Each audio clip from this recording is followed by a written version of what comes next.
ফালতু ফালতু আমাদের নতুন সরকার বিজেপিকে বদনাম করবেন না।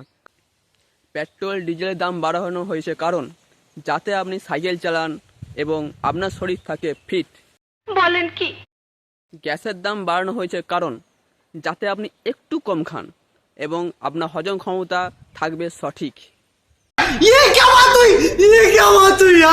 তেলের দাম বাড়ানো হয়েছে কারণ যাতে আপনার কোলেস্টেরল মাত্রা নিয়ন্ত্রণে থাকে এবং সঠিক আহার গ্রহণের কারণে আপনার স্কিন ভালো থাকে। क्या बात है सर, क्या बात है सर, क्या बात, ये बात है। চিনির দাম বাড়ানো হয়েছে কারণ যাতে আপনার সুগার না হয়। कौन है ये लोग? कहां से आते हैं? অন্নপূর্ণা ভাণ্ডার সবাইকে দিচ্ছে না কারণ যাতে আপনারা খেটে খান, আর আপনারা ফালতু ফালতু বিজেপি সরকারকে দোষ দিচ্ছেন। আমাদের কথা কতটা ভাবে একবার বলুন তো।